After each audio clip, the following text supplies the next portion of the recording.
Tēnā koutou katoa. Today I'm talking about the idle brain. And you'll have to bear with me on this because this is really in praise of slowness, which I know in our busy modern lives we find really difficult to prioritize, to celebrate, especially in our organizations where more is better and busyness just seems to be part of the job. But our brains cannot function at their peak when they're overloaded, when they're overwhelmed, when they're full of busyness, full of thoughts. We suffer from information overload in this day and age. And of course, we have overwhelm with the ongoing change and uncertainty that we live in, and just the sheer amount of things we have to think about, both at home and at work. And so this busy, overloaded brain cannot perform at its peak. And one of the most important functions of our brain is to have thoughts, to create ideas, to solve problems, make decisions. Our cognitive function, we rely on that for everything that we do, particularly at work. But it also links to our relationships. So our clear, calm, focused minds are more likely to be able to respond rather than react. A clear, calm, focused mind can access a flow state. We find it easier to concentrate.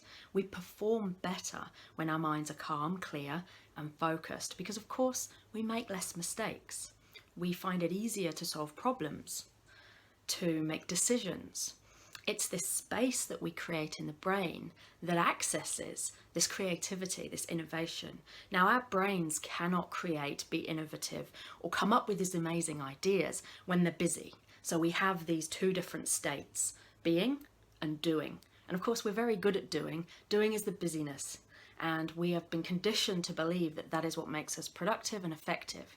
And yet, if our brains are always in doing mode and never in being or idling, or creating space, we're missing out on some of the best parts of our cognitive function, the ability to innovate and create the best ideas we have, the ability to emotionally regulate, to calm our thoughts, feelings, because everything starts here, right? What we think becomes how we feel, and that becomes how we act. And so we need to find more time to idle the brain. And of course, with our social media, our devices, we are so often overloading our brain with information. Now, some of the best ideas I have in my business come from these idle times. So I might be out kayaking, sat in the sauna, in a yoga class. To all intents and purposes, it looks like I'm not working. And yet, from an impact perspective, that's where my best ideas come from. Or that's when a problem I've been mulling over for ages suddenly falls into place, suddenly makes sense. And it's a little bit like when you've lost your car keys. They say, the moment you stop looking, you'll find them. And that's this different state. When your brain is in doing mode, where did I leave the car keys? It can't think. And yet when we stop looking and we're in being mode, all of a sudden, yeah, that's where I left them.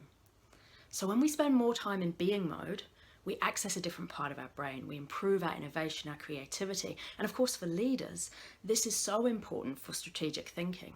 We need to have time in our schedule to think. And if we're always doing, if we're always busy, if we're in and out of meetings, we're simply not giving our cognitive ability the chance to check in with that part of our brain.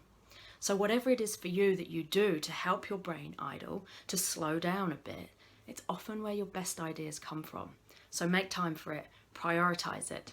This is in praise of slowness because it makes us so much more productive and effective, yet it is at odds with what we've been conditioned to believe around our drive and our busyness and our doing mind.